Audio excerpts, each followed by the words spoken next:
সুন্দর এই জামাটা ফুল সেলাই করে আমি দেখাবো। প্রথমে হাতার এখানে একটু জয়েন্ট লাগবে, সেই জয়েন্টের কাপড়টা আমি জয়েন্ট করে দিচ্ছি। জয়েন্ট করা শুরু করেছি, এই তো আমার এক সাইড জয়েন্ট হয়ে গেছে। আমি অপর সাইডটা আবার জয়েন্ট করে নেব। তারপরে অপর সাইডটা জয়েন্ট করলাম। আমি একটা হাতা জয়েন্ট করে দেখাইছি, পরবর্তী হাতাটা আমি আলাদাভাবে জয়েন্ট করে নিলাম। এখন এখানে গুদাম আর ঘাটের কাপড়টা আমি সেলাই করব, তাই দুটো পট্টি কেটে নিচ্ছি। এই তো দুটো পট্টি কেটে নেব, সমানভাবে আমি কাটিং করে নিচ্ছি। একটা ছোট একটা বড়, দুই নিয়মে দুটো কাটিং করে নিচ্ছি।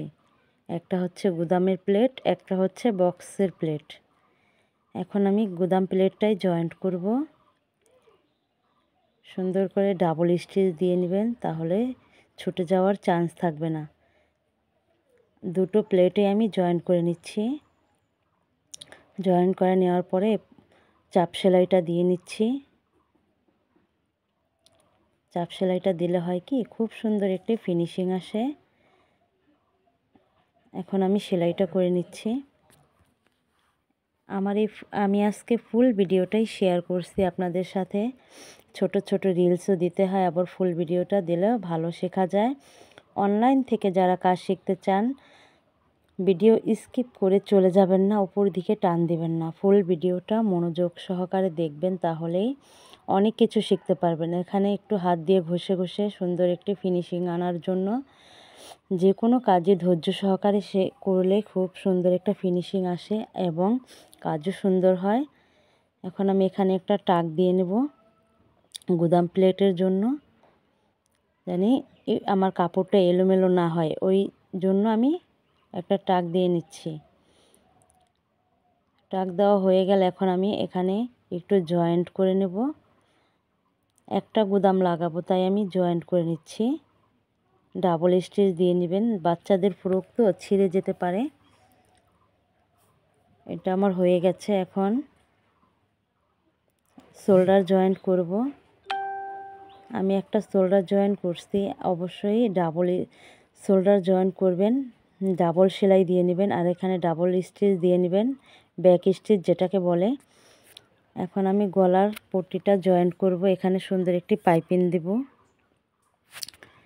এই তো পাইপিংয়ের কাপড়টা আমি জয়েন্ট শুরু করেছি।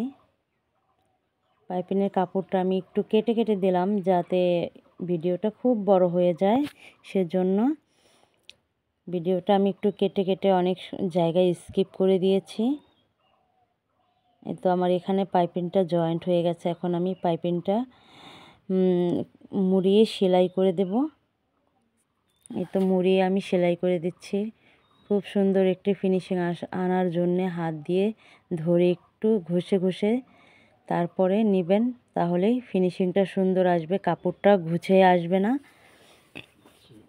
আমার এই ভিডিওটা ইউটিউব চ্যানেলেও দেওয়া থাকবে। ইউটিউব চ্যানেলের লিঙ্কটা আমার ফেসবুকে দেওয়া আছে। যাদের ইউটিউব চ্যানেল দেখার ইচ্ছে হয়, তারা একটু ফেসবুকের লিঙ্কের থেকে চাপ দিবেন, তাহলে ইউটিউব চ্যানেলে নিয়ে যাবে। ইউটিউব চ্যানেলের ভিডিওগুলো দেখার জন্য চ্যানেলটাকে সাবস্ক্রাইব করবেন, অল বেলাইকনটি অল করে দেবেন, তাহলে ভিডিওগুলো আপনাদের সামনে যাবে। হাতার দোনোটাই হয়ে গেছে। এখন আমি হাতাটা জয়েন্ট করব।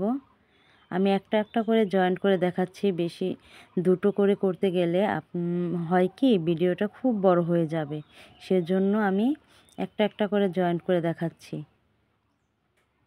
যার কাছে যেমন সহজ মনে হয়, আমার কাছে এরকমভাবে হাতাটা জয়েন্ট সহজ মনে হয়েছে। আমি সব নিয়মেই পারি। এটা হচ্ছে বেল্ট, বাচ্চাদের গোল ফ্রকের বেল্ট। আমি এখন একটা সেলাই করে দেখাচ্ছি। বেল্টটা সেলাই হয়ে গেলে এখন আমি উল্টিয়ে নেব। একটু বাড়তি কাপড় ছিল, ওটা কেটে নিলাম, এখন উল্টিয়ে নিচ্ছি।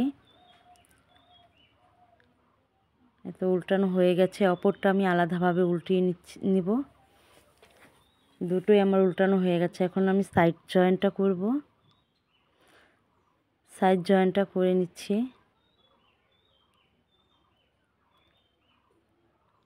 এখন আমি এখানে বেল্টের কাপড়টা নিচে দিয়ে তারপর একটু সেলাই ডাবল স্টিচ দিয়ে নিলাম। তারপর সাইডে আমি জয়েন্টটা করে নিচ্ছি। সাইড জয়েন্ট হয়ে গেছে, অপরটা আমি একই নিয়মে জয়েন্ট করে নিলাম। এখন নিচের হেম সেলাইটা করব। প্রথমে একটা সেলাই দিয়ে কাঁচা কাপড়টা ভেঙে তারপর অপর সেলাইটা দিয়ে নেব, যাতে হেম সেলাইতে ঘুচ না খায়, সেজন্য আমি ডাবল সেলাই দেই। এভাবে সেলাইটা দিলেই ভালো হয়। হেম সেলাইটা হয়ে গেছে আমার।